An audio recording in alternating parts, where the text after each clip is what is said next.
നമസ്കാരം, chess battles മലയാളത്തിലേക്ക് സ്വാഗതം. ഇന്നത്തെ വീഡിയോയിൽ ലോക ചാമ്പ്യനായ ശേഷം ഗുകേഷും കാൾസനും തമ്മിൽ ഏറ്റുമുട്ടിയ ആദ്യത്തെ ഗെയിമാണ് കാണിക്കാൻ പോകുന്നത്. ഇത് ഫ്രീ സ്റ്റൈൽ ടൂർണമെന്റിൽ നടന്നൊരു ഗെയിമാണ്. കഴിഞ്ഞ ദിവസം നമ്മൾ ഈ വേരിയന്റിലെ ഒരു ഗെയിം കാണിച്ചപ്പോൾ ഇങ്ങനെയുള്ള ഗെയിമുകൾ കാണിക്കരുത് എന്ന് പറഞ്ഞ് ഒരുപാട് സുഹൃത്തുക്കൾ കമന്റ് ചെയ്തിരുന്നു. ആ വീഡിയോയുടെ കമന്റ് ബോക്സ് കാണുമ്പോൾ നമുക്ക് മനസ്സിലാകുന്നത് ഈ വേരിയന്റിനെ കുറിച്ച് പലർക്കും അറിയില്ല എന്ന് മാത്രമല്ല, പലരും തെറ്റായ രീതിയിലാണ് ഇത് മനസ്സിലാക്കിയിരിക്കുന്നത് എന്നാണ്. ഇത് ഫിഡെ ഒഫീഷ്യലി അംഗീകരിച്ചിട്ടുള്ളതും വേൾഡ് ചാമ്പ്യൻഷിപ്പ് വരെ നടത്തുന്നതായിട്ടുള്ളൊരു വേരിയന്റ് ആണ്.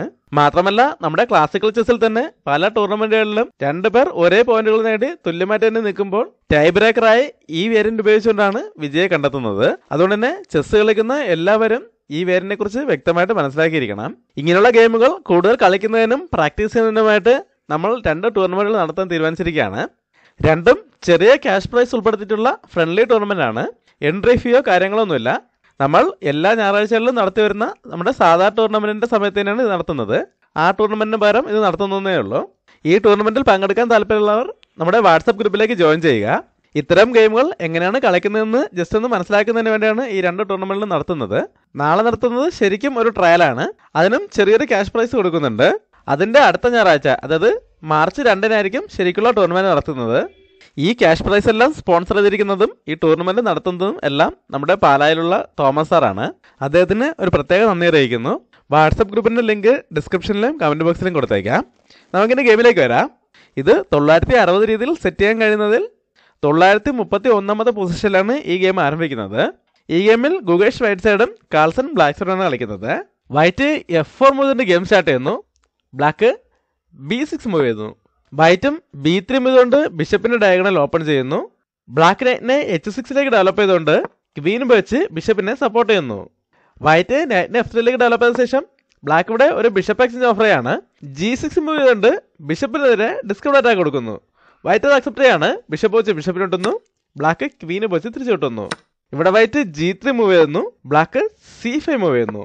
വൈറ്റ് E3 മൂവ് കൊണ്ട് ക്വീനിന്റെ ഡയഗണൽ ഓപ്പൺ ചെയ്യുന്നു. ബ്ലാക്ക് നൈറ്റിനെ C7 ഡെവലപ്പ് ചെയ്തുകൊണ്ട് A6 സ്കോറിലേക്ക് ഒരു കൺട്രോൾ കൊണ്ടുവരുന്നു. വൈറ്റ് അടുത്ത നൈറ്റിനെ D3 ഡെവലപ്പ് ചെയ്യുന്നു. ബ്ലാക്ക് F6 മൂവ് ചെയ്യുന്നു. വൈറ്റ് ഇവിടെ സെന്ററിലെ പോണകളെ കൂടെ മുന്നോട്ട് കൊണ്ടുപോകാൻ ശ്രമിക്കുകയാണ്.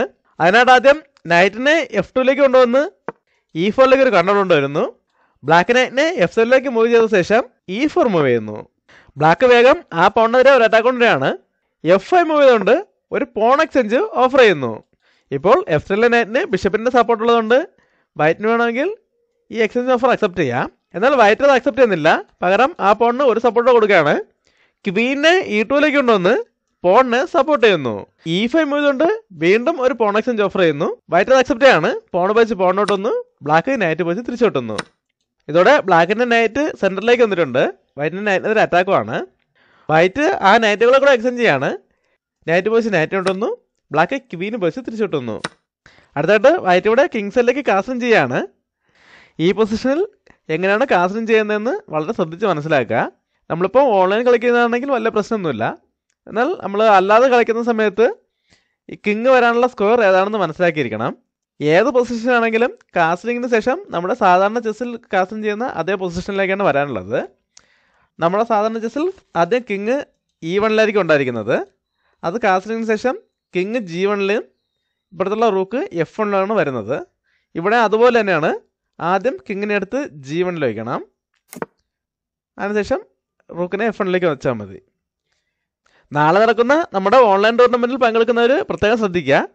അതൊരു ഓൺലൈൻ ടൂർണമെന്റ് ആയതുകൊണ്ട് തന്നെ ഇങ്ങനെ കാസ്ലിംഗ് ചെയ്യുന്ന സമയത്ത് ഇതുപോലെ സ്ക്വയർ തപ്പി നടക്കണ്ട. കിങ്ങിനെ എടുത്തിട്ട് റൂക്കിന്റെ പുറത്തേക്ക് വെച്ചാൽ മതി. ആ സമയത്ത് ഓട്ടോമാറ്റിക്കായിട്ട് കാസ്ലിംഗ് ആയിക്കോളും. നമുക്ക് ഗെയിം കണ്ടിന്യൂ ചെയ്യാം. ഇനി ബ്ലാക്കിന്റെ മൂവ് ആണ്. കാൾസൺ ഇവിടെ വളരെ സ്ട്രോങ് ആയിട്ട് മൂവ് ചെയ്യാണ്. D5 മൂവ് കൊണ്ട് വീണ്ടും ഒരു പോൺ എക്സ്ചേഞ്ച് ഓഫർ ചെയ്യുന്നു. ഇപ്പോൾ വൈറ്റിന്റെ പോൺ പിന്നിങ്ങിലായത് കാരണം വൈറ്റിന് ഇപ്പോൾ പോൺ വെച്ച് പോണോട്ടാൻ പറ്റില്ല. അങ്ങനെയുണ്ടെങ്കിൽ ക്വീൻ നഷ്ടപ്പെടാം. അതുകൊണ്ട് വൈറ്റ് ഇവിടെ ഒരു കൗണ്ടർ അറ്റാക്ക് ചെയ്യാണ്. D4 മൂവ് കൊണ്ട് ബ്ലാക്കിന്റെ ക്വീനെ തിരിച്ചറ്റാക്ക് ചെയ്യുന്നു. ബ്ലാക്കിന് ഇപ്പോൾ രണ്ട് ഓപ്ഷൻ ഉണ്ട്. ഒന്നുകിൽ പോൺ വെച്ച് പോണോട്ടാം, അല്ലെങ്കിൽ ക്വീന് വെച്ച് വെട്ടാം. പോൺ വെച്ച് പോണോട്ടാണെങ്കിൽ ആദ്യം നൈറ്റ് വെച്ച് ക്വീനെതിരെ അറ്റാക്ക് കൊടുക്കാം. ക്വീൻ അറ്റാക്കിൽ നിന്ന് എങ്ങോട്ടെങ്കിലും മാറുമ്പോൾ ആ പോണിനെ മുന്നോട്ട് കൊണ്ടുപോകാം. അതുകൊണ്ട് ബ്ലാക്ക് ഇപ്പോൾ പോൺ വെച്ച് പോണോട്ടുന്നില്ല. പകരം ക്വീന് വെച്ച് പോണോട്ടുന്നു. അതിനുശേഷം വൈറ്റ് എക്സ്ചേഞ്ചിലേക്ക് പോവുകയാണ്. പോൺ വെച്ച് പോണോട്ടുന്നു. ബ്ലാക്ക് പോൺ വെച്ച് തിരിച്ചു കിട്ടുന്നു. ഈ എക്സ്ചേഞ്ചിൽ ബ്ലാക്കിന് ഒരു പോൺ ലാഭം കിട്ടിയിട്ടുണ്ട്. ബ്ലാക്കിന്റെ ക്വീൻ ഇപ്പോൾ ബോർഡിന്റെ സെന്ററിലേക്ക് വന്നിരിക്കുകയാണ്. വൈറ്റ് റൂക്കിനെ D1ലേക്ക് കൊണ്ടുവന്ന് ആ ക്വീനെതിരെ അറ്റാക്ക് കൊടുക്കുന്നു. ബ്ലാക്ക് ക്വീനെ G7ലേക്ക് മൂവ് ചെയ്യുന്നു. ഇപ്പോൾ ബ്ലാക്കിന്റെ F5ലെ പോണിന് യാതൊരു സപ്പോർട്ടും ഇല്ല. വൈറ്റ് നൈറ്റിനെ H3ലേക്ക് മൂവ് ചെയ്തുകൊണ്ട് ആ പോണിന് ഡിസ്കവേർഡ് അറ്റാക്ക് കൊടുക്കുന്നു. ബ്ലാക്ക് റൂക്കിനെ F8ലേക്ക് കൊണ്ടുവന്ന് ആ പോണിന് സപ്പോർട്ട് ചെയ്യുന്നു.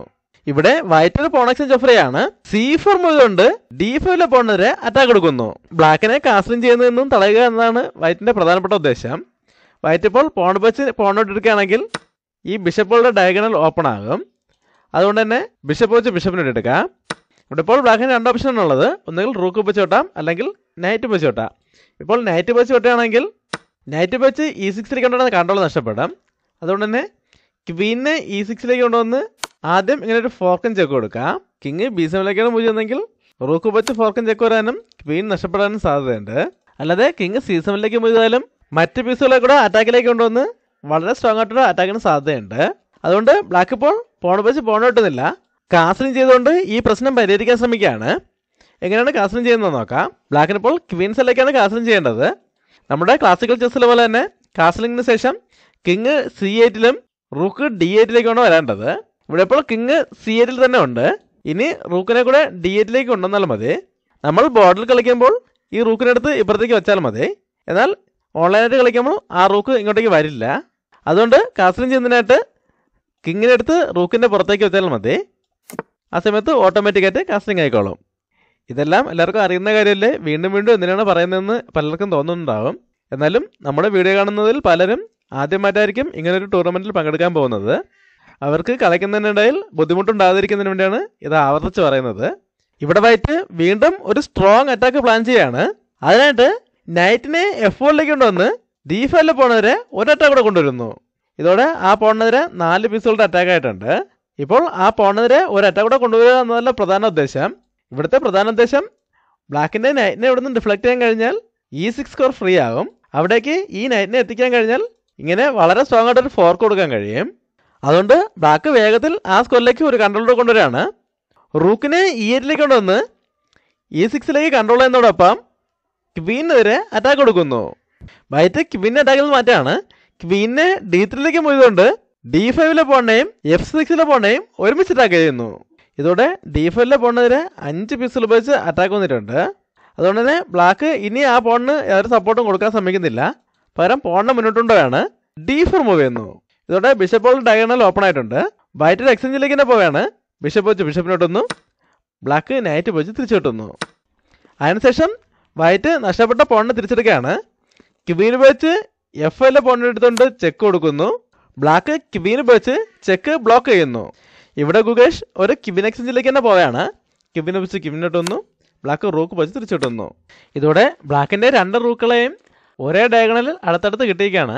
വൈറ്റ് ഈ അവസരം ഉപയോഗപ്പെടുത്താൻ ശ്രമിക്കുകയാണ്. അതിനായിട്ട് നൈറ്റിനെ D5ലേക്ക് കൊണ്ടുവരുന്നു. ഇനി അടുത്ത മൂവിൽ നൈറ്റ് വെച്ച് 2 റൂക്കുകളെയും ഫോർക്കുകയാണ് വൈറ്റിൻ്റെ ഉദ്ദേശം. അത് മനസ്സിലാക്കൊണ്ട് ബ്ലാക്ക് ഒരു റൂക്കിനെ G7ലേക്ക് മൂവ് ചെയ്യുന്നു. വൈറ്റ് അടുത്ത റൂക്കിനെ E1ലേക്ക് കൊണ്ടുവന്ന് ഒരു റൂക്ക് എക്സ്ചേഞ്ച് ഓഫർ ചെയ്യുന്നു. ബ്ലാക്ക് അത് അക്സെപ്റ്റ് ചെയ്യാണ്. റൂക്ക് വെച്ച് റൂക്കിനിട്ടുന്നു, വൈറ്റ് റൂക്ക് വെച്ച് തിരിച്ചു കിട്ടുന്നു. ഇനി റൂക്ക് E8ലേക്ക് ഒന്ന് ഇങ്ങനെ ഒരു ചെക്ക് വരാൻ സാധ്യതയുണ്ട്. അതുകൊണ്ട് ബ്ലാക്ക് നൈറ്റിനെ C7ലേക്ക് കൊണ്ടുവന്ന് ആ E8 സ്കോർ കൺട്രോൾ ചെയ്യുന്നതോടൊപ്പം വൈറ്റിൻ്റെ നൈറ്റിനെതിരെ അറ്റാക്ക് കൊടുക്കുന്നു. വൈറ്റ് നൈറ്റിനെ F4ലേക്ക് മൂവ് ചെയ്യുന്നു. അടുത്തായിട്ട് ബ്ലാക്ക് കിങ്ങിനെ D7ലേക്ക് മൂവ് ചെയ്യുന്നു. വൈറ്റ് റൂക്കിനെ E5ലേക്ക് കൊണ്ടുവരുന്നു. ഇവിടെ ബ്ലാക്ക് ഒരു റൂക്ക് എക്സ്ചേഞ്ച് ഓഫർ ചെയ്യാണ്. റൂക്കിനെ E7ലേക്ക് കൊണ്ടുവന്ന് വൈറ്റിൻ്റെ റൂക്കിനെ അറ്റാക്ക് ചെയ്യുന്നു. വൈറ്റ് റൂക്കിനെ H5ലേക്ക് മൂവ് ചെയ്യുന്നു. ബ്ലാക്ക് നൈറ്റിനെ E8ലേക്ക് മൂവ് ചെയ്യുന്നു. വൈറ്റ് റൂക്കിനെ H6ലേക്ക് കൊണ്ടുവരുന്നു. ബ്ലാക്ക് നൈറ്റിനെ D6ലേക്ക് തന്നെ തിരിച്ചുകൊണ്ടുവരുന്നു. വൈറ്റ് നൈറ്റിനെ D5ലേക്ക് കൊണ്ടുവന്ന് ബ്ലാക്കിൻ്റെ റൂക്കിനെ അറ്റാക്ക് ചെയ്യുന്നു. ബ്ലാക്ക് റൂക്കിനെ F7ലേക്ക് മൂവ് ചെയ്യുന്നു. ഇതുവരെ രണ്ടുപേരും ഏകദേശം തുല്യമായിട്ടാണ് കളിച്ചുകൊണ്ടിരിക്കുന്നത്.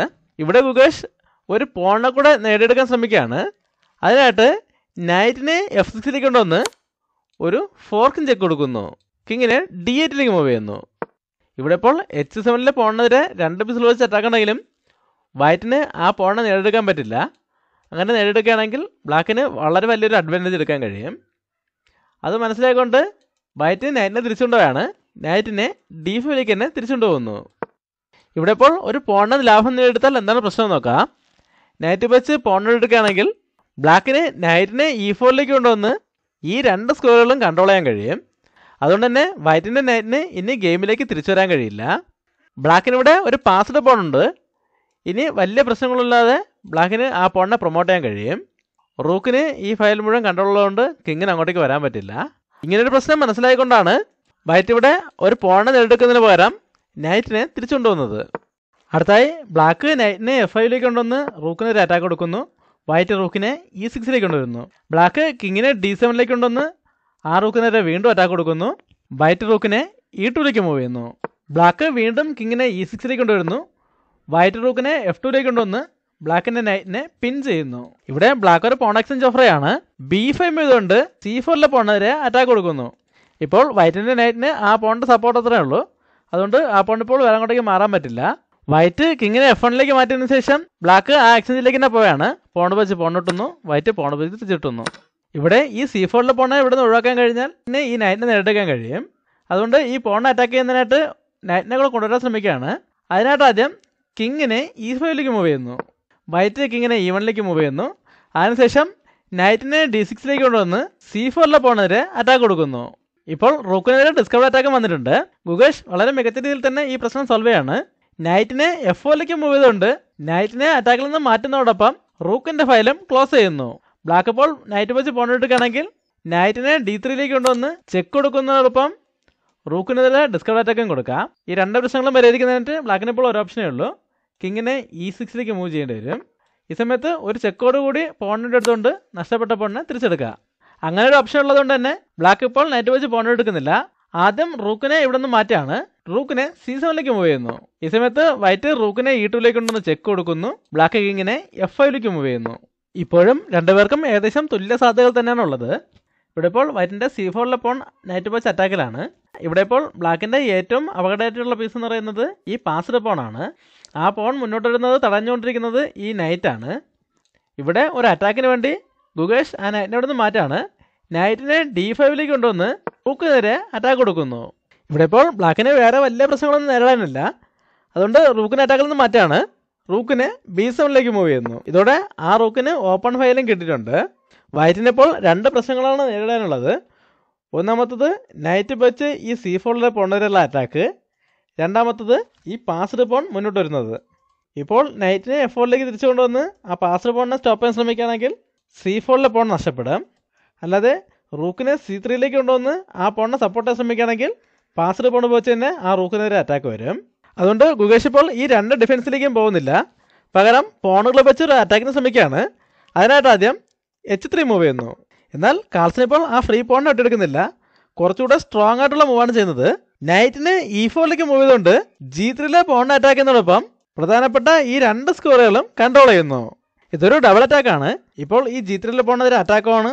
ഇനി അടുത്ത മൊബൈൽ റൂക്ക് B1ലേക്ക് ചെക്ക് വരുമ്പോൾ ചെക്ക് മേറ്റിനും സാധ്യതയുണ്ട്. ഇവിടെ ഇപ്പോൾ ഒരു ചെക്കിന് സാധ്യതയുള്ളതുകൊണ്ട് വൈറ്റ് ആദ്യം ചെക്ക് കൊടുക്കുകയാണ്. ആദ്യം പോണ വെച്ച് ചെക്ക് കൊടുക്കുന്നു. ബ്ലാക്ക് കിങ്ങിനെ E5ലേക്ക് മൂവ് ചെയ്യുന്നു. ഇപ്പോഴും ഇവിടെ ഒരു ചെക്ക്മെന്റിനുള്ള സാധ്യതയുണ്ട്. അതുകൊണ്ട് അഡ്വാൻസ് ആയിട്ട് കിങ്ങിനെ F1ലേക്ക് മൂവ് ചെയ്യുന്നു. ബ്ലാക്ക് D3 ചെയ്തുകൊണ്ട് റൂക്കിനെതിരെ അറ്റാക്ക് കൊടുക്കുന്നു. D2 സ്കോറിലേക്ക് നൈറ്റും കണ്ടുള്ളതുകൊണ്ട് റൂക്കിനെ അങ്ങോട്ടേക്ക് കൊണ്ടുപോയി ഈ പാസ്ഡ് പോണിനെ സ്റ്റോപ്പ് ചെയ്യാൻ പറ്റില്ല. അതുകൊണ്ട് വൈറ്റ് റൂക്കിനെ E1ലേക്ക് മൂവ് ചെയ്യുന്നു. ഈ സമയത്ത് ബ്ലാക്ക് കിങ്ങിനെ D4ലേക്ക് കൊണ്ടുവന്നതോടെ ഗുഗേഷ് തോൽവി സമ്മതിക്കുകയായിരുന്നു. ഇനി ബ്ലാക്കിനിവിടെ പല രീതിയിലുള്ള അറ്റാക്കിംഗ് സാധ്യതകളുണ്ട്. ഇപ്പോൾ ഒരേ സമയം C4ലെ പോണിനെതിരെയും നൈറ്റിനെതിരെയും അറ്റാക്കുണ്ട്. ഇനി റൂക്ക് വെച്ച് ചെക്ക് കൊടുത്തുകൊണ്ട് കിങ്ങിനെ ഇവിടെ നിന്ന് എങ്ങോട്ടെങ്കിലും മാറ്റിയ ശേഷം റൂക്കിനെ കൂടെ F2ലേക്ക് കൊണ്ടുവരാനും ഈ പോണിനെ ഈസിയായിട്ട് പ്രൊമോട്ട് ചെയ്യാനും ബ്ലാക്കിന് സാധിക്കും. അല്ലാതെ ഇപ്പോൾ നൈറ്റിനെ E3ലേക്ക് കൊണ്ടുവന്ന് ആ പോണിനെ സംരക്ഷിക്കാൻ ശ്രമിക്കുകയാണെങ്കിലും ബ്ലാക്കിന് പാസ്ഡ് പോണിനെ മുന്നോട്ടുണ്ടാകാം. ഇപ്പോൾ റൂക്കിനെതിരെ അറ്റാക്കാണ്. ഈ നൈറ്റിനുള്ള സപ്പോർട്ട് ഒഴിവായിക്കൊണ്ട് റൂക്കിന് വേറെ എങ്ങോട്ടെങ്കിലും പോകാൻ പറ്റില്ല. നൈറ്റിനെ സപ്പോർട്ട് ചെയ്തുകൊണ്ട് തന്നെ റൂക്കിനെ E2ലേക്ക് മൂവ് ചെയ്യുകയാണെങ്കിൽ കിങ്ങിനെ E3ലേക്ക് കൊണ്ടുവന്ന് നൈറ്റിനെ റൂക്കിനെ ഒരുമിച്ച് അറ്റാക്ക് ചെയ്യാം. റൂക്ക് അറ്റാക്കിൽ നിന്ന് എങ്ങോട്ടെങ്കിലും മാറുകയാണെങ്കിൽ കിങ് വെച്ച് നൈറ്റിനോട്ട് എടുത്ത ശേഷം ഈ പോണിനെ പ്രൊമോട്ട് ചെയ്യുകയും ചെയ്യുക. ഇങ്ങനെ ഒരുപാട് രീതിയിൽ മുന്നോട്ട് പോകാൻ ബ്ലാക്കിന് ഓപ്ഷൻസ് ഉണ്ട്. അതെല്ലാം മനസ്സിലാക്കൊണ്ടാണ് ഈ പൊസിഷനിൽ കിങ് D4ലേക്ക് വന്നപ്പോൾ തന്നെ ഗുഗേഷ് തോൽവി സമ്മതിച്ചത്. നമ്മുടെ ടൂർണമെൻറ്റിൻ്റെ കാര്യം ഒന്നുകൂടെ ഓർമ്മിപ്പിക്കുകയാണ്. നാളെയും അടുത്ത ഞായറാഴ്ച അതായത് മെയ് 2-നുമായിരിക്കും ടൂർണമെൻറ്റുകൾ നടക്കുന്നത്. പങ്കെടുക്കാൻ താല്പര്യമുള്ളവർ നമ്മുടെ വാട്സപ്പ് ഗ്രൂപ്പിലേക്ക് ജോയിൻ ചെയ്താൽ മതി. അടുത്ത വീഡിയോ വീണ്ടും കാണാം. നന്ദി, നമസ്കാരം.